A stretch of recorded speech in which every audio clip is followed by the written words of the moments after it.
Los enigmáticos magos de Oriente.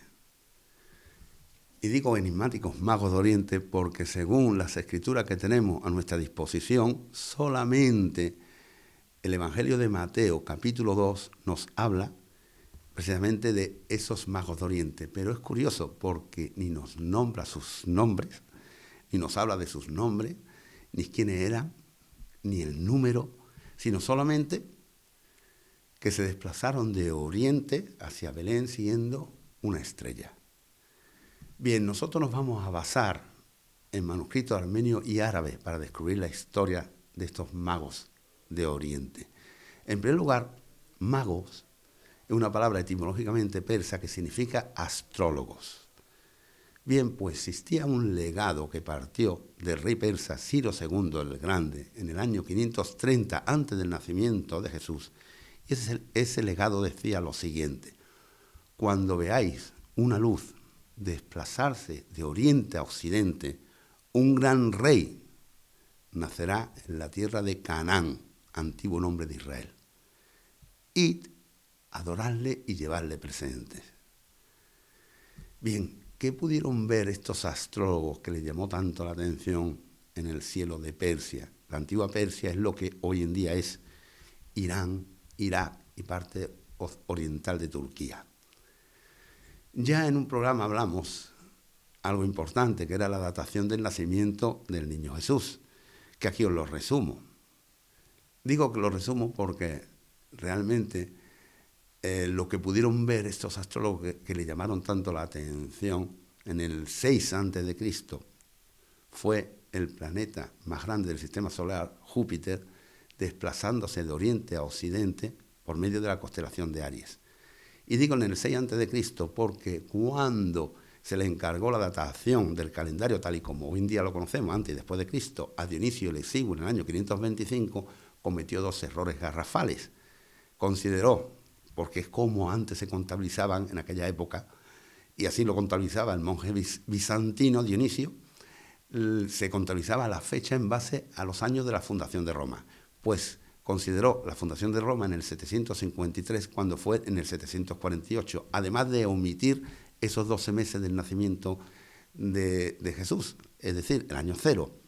5 más la omisión del año 0, podemos decir que, según mi hipótesis y mi investigación, que Jesús nació en el 6 a.C., que coincide precisamente con ese planeta Júpiter desplazándose de oriente a occidente por la constelación de Aries.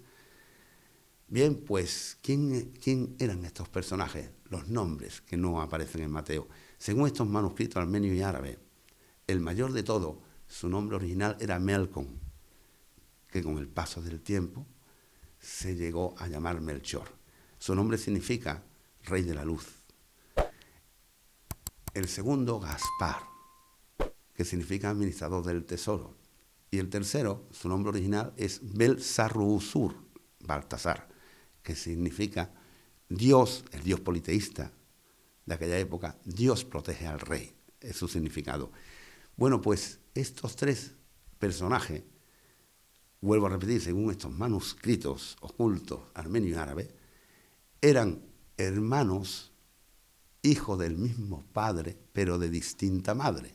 La poligamia era muy común en aquella época. El mayor de todos, Melchor, era hijo del rey de Persia. Gaspar, el hijo del rey de Arabia. Y Baltasar, el hijo del rey de Etiopía. Quizá de ahí ha venido la tradición de que Baltasar sea un hombre de color. Bien, pues le llamó la atención Júpiter en esa constelación de Aries, porque en base a ese legado que habían recibido de generación en generación de Ciro II el Grande en el 530 a.C., pues bueno, se pusieron mano a la obra. Pero, ¿os imagináis a tres personajes solitarios, a tres hermanos, desplazándose de oriente a occidente solos? con oro, incienso y mirra, yo creo que no hubieran andado ni una milla, ¿no? Porque los salteadores, los ladrones, hubieran acabado con 3 personas indefensas de momento. Pues no viajaron solos.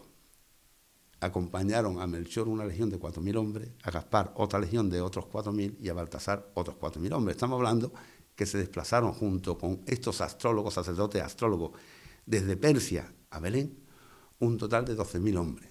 Claro, así podemos entender que cuando llegaron a Jerusalén, Herodes I el Grande se alarmara.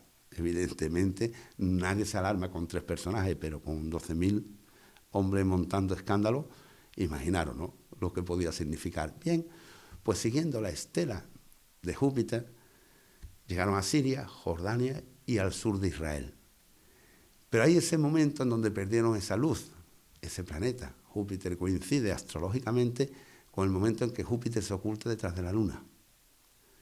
Entonces acamparon a las afueras de Jerusalén.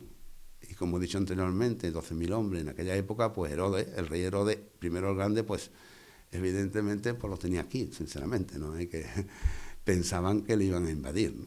Mandó unos emisarios, oye, ¿qué es lo que buscáis y tal? Y claro, el mayor de todos, llamado Melkon, les dijo que tenían un legado que fue pasando de generación en generación, que tenían que ir a venerar al futuro rey de los judíos. Ya la palabra rey, ya eso mosqueó a Herodes, ¿no? Porque el único rey era él. Claro, según la Escritura, le preguntó a sus colaboradores en dónde ha de nacer el futuro rey de los judíos, y le dijeron que en Belén de Judá, coincidiendo con la salida de nuevo de Júpiter, que siguiendo la estela los llevó a Belén. Claro, Herodes le dijo: id a adorar al futuro rey, que yo mismo iré a adorarle también. Claro, el objetivo de Herodes es acabar con él, obviamente, ¿no? Podía ser su enemigo futuro, porque claro, uno extranjero, en masa, ¿no?, esos 12.000 hombres, para ir a adorar a un futuro rey, la cosa se complica, ¿no? Bien, pues al llegar a la afuera de Belén, unos 600 metros a la llegada de Belén, se toparon con una cueva, y según las costumbres de los bárbaros, fueron entrando uno a uno. Fijaros, y ahora nos vamos a dedicar a lo que es las visiones de los magos, unas visiones que tuvieron en aquella cueva. Según nos narra estos manuscritos, cuando entró Melkon, y según esa costumbre de los bárbaros, le besó los pies al infante, le entregó oro, salió de la cueva muy feliz, muy contento. ¿Qué había visto este hombre dentro? ¿Qué visión había tenido?